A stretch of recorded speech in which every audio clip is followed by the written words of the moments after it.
sekarang yang menjadi curiosity saya adalah Gibran Raka Buming Raka ini, ya kan? Karena seandainya salah satu dari mereka itu nanti ditakdirkan Allah menjadi capres dan presiden dan wakil presiden, kita nggak mau dong. Betul. Punya wakil presiden yang bobotnya sangat ringan. Nah kan gitu, kita kan mau yang heavyweight dong, mau kelas berat dong. Masa sini profesor, sini PhD, sini S2-nya 2 dan segala macam, yang ini nggak jelas latar belakang pendidikannya. Makanya saya ulik gitu. Dan memang dari awal sebelum Gibran ini naik ya menjadi salah satu cawapres di 2024, itu saya udah tertarik sekali sama riwayat pendidikannya dia. Emang agak-agak unik gitu loh. Assalamualaikum warahmatullahi wabarakatuh. Kita bincang-bincang santai bersama dengan Dr. Tifa. Ini sekarang kita tentang ijazahnya Gibran ya, Dok. Ijazah Gibran. Pendapat Dr. Tifa nih tentang ijazahnya Gibran. Gimana keluar seperti itu, opini seperti itu jika bapaknya saja seperti itu gitu loh. Ya sebetulnya saya yang hari kemarin ya itu menyampaikan beberapa postingan saya, beberapa opini saya terkait dengan riwayat pendidikan dari salah satu cawapres ini kan, ya tentu saja sangat penting gitu kan, karena mestinya bobot bibit bebet dari capres dan cawapres kita itu kan harus kita ulik betul, karena kita nggak mau beli pepesan kosong, kita nggak mau beli kucing dalam karung. Nah, salah satu bobot dari kita cari pasangan, kita cari mantu aja ya Bu Ida, kan kita ukur bobot bibit bebetnya. Masa presiden dan wakil presiden kita mau pepesan kosong? Nah, jadi salah satu yang bikin saya kurios itu kan tentu saja riwayat pendidikan masing-masing. Nah, kalau Pak Anies Baswedan udah jelas ketahuan S1-nya dari mana, Gajah Mada, S2-nya dari Maryland University, S3-nya PhD-nya dari Northern Illinois, gitu kan udah jelas. Pak Gus Imin juga udah jelas ya kan, S1-nya dari Gajah Mada, S2-nya dari UI dan Dr. Honoris Causa dan sebagainya. Kemudian Pak Ganjar Pranowo juga jelas ya kan, S1-nya juga dari UGM, S2-nya juga kalau nggak salah dari Undip atau dari mana, pokoknya ada jelas gitu kan. Begitu juga dengan tentu saja Profesor Mahfud MD kan jelas gitu banget. Ya, nah sekarang yang masih saya pertanyakan, kalau Pak Prabowo jelas lah beliau dengan latar belakang militer beliau pasti riwayat pendidikannya itu pasti inline lah dengan riwayat karir kemiliterannya beliau. Nah sekarang yang menjadi curiosity saya adalah Gibran Raka Buming Raka ini ya kan, karena seandainya salah satu dari mereka itu nanti ditakdirkan Allah menjadi capres dan presiden dan wakil presiden, kita nggak mau dong. Betul. Punya wakil presiden yang bobotnya sangat ringan. Nah kan gitu, kita kan mau yang heavyweight dong, mau kelas berat dong. Masa sini profesor, sini PhD, sini S2-nya 2 dan segala macam, yang ini nggak jelas latar belakang pendidikannya. Makanya saya ulik gitu. Dan memang dari awal sebelum Gibran ini naik ya menjadi salah satu cawapres di 2024, itu saya udah tertarik sekali sama riwayat pendidikannya dia. Emang agak-agak unik gitu loh. Agak unik, agak membuat insting researcher saya sebagai peneliti itu menarik gitu ya. Pertama nih ya saya sejarahin. Jadi saya tahu riwayat pendidikannya Gibran kan dari Wikipedia kan gampang kan, atau kita searching juga dari beberapa dari beberapa media itu kan jelas tuh. SD SMP-nya di Solo. SMP 1 Solo, ya jelas. Ibu saya orang Solo, jadi saya tuh segala macam seluk-beluk di pendidikan di Solo tuh saya tahu persis. Oke. Ya, dia SMP-nya 1 Solo itu sama dengan SMP-nya ibu saya, jelas, clear.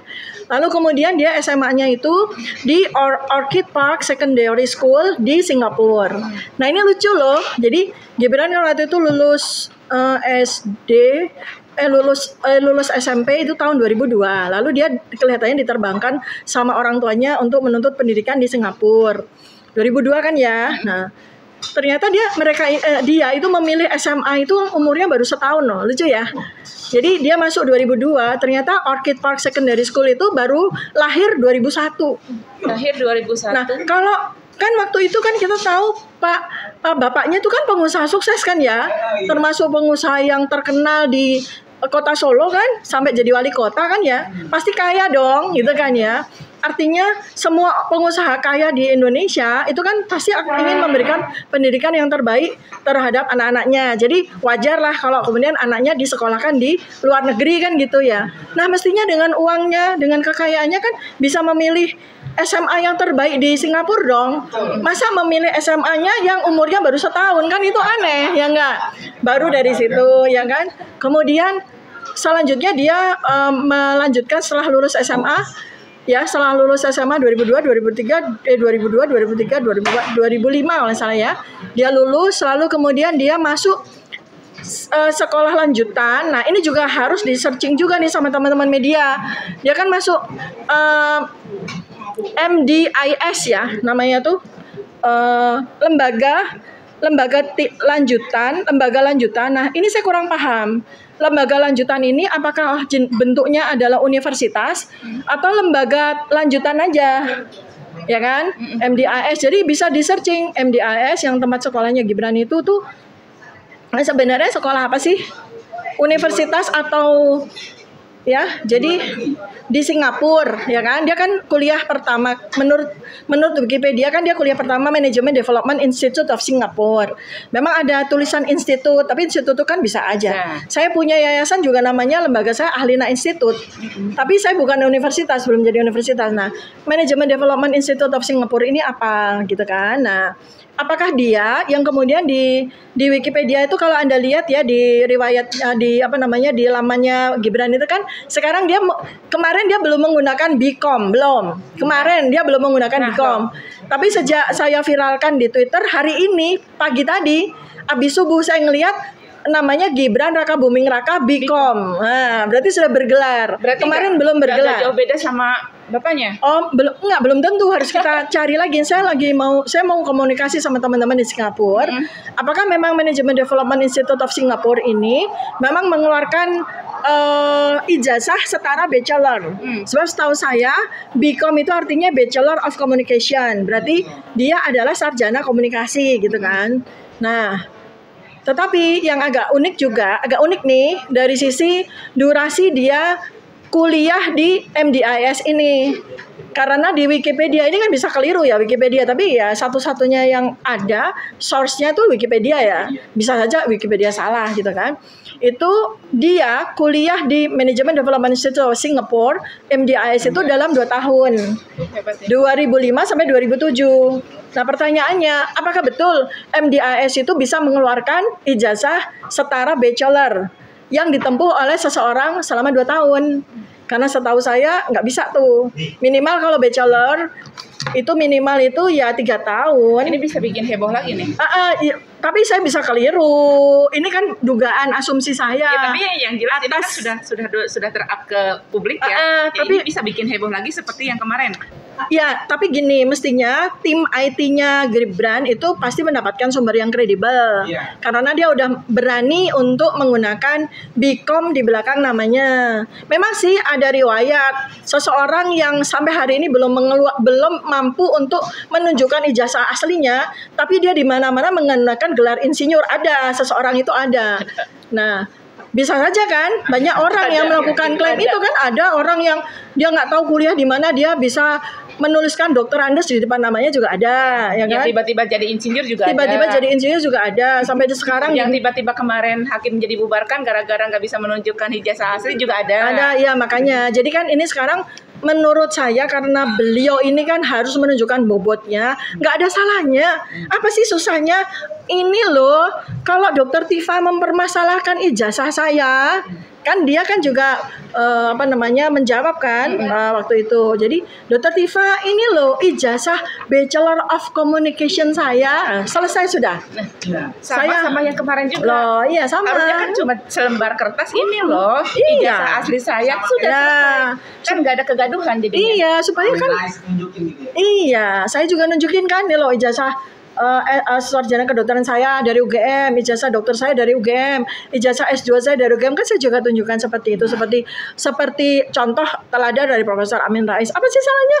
Cuma 1 menit aja nih loh, Dokter Tifa, kalau Anda ngeyel pengen tahu nih ijazah saya, bukan sertifikat, ini ijazah Bachelor of Communication dari MDIS. Ini dugaan saya ya. Nah, sekarang setelah tahun 2007 Gibran ini kemudian dinyatakan terbang ke Australia untuk mengikuti kuliah di sebuah lembaga. Tahun 2007 ya, kemudian lulus tahun 2010 di situ. Namanya InSearch, di lembaga itu yang tertulis itu namanya InSearch UTS ya, InSearch University Technology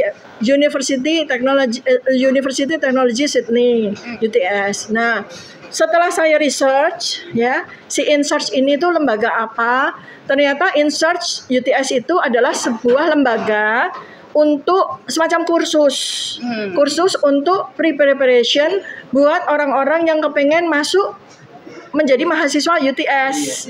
Jadi kayak program preparation. Di situ tuh ada persiapan bahasa Inggris, persiapan matrikulasi dan sebagainya. Yang ditempuh biasanya tuh antara 8 sampai 12 bulan.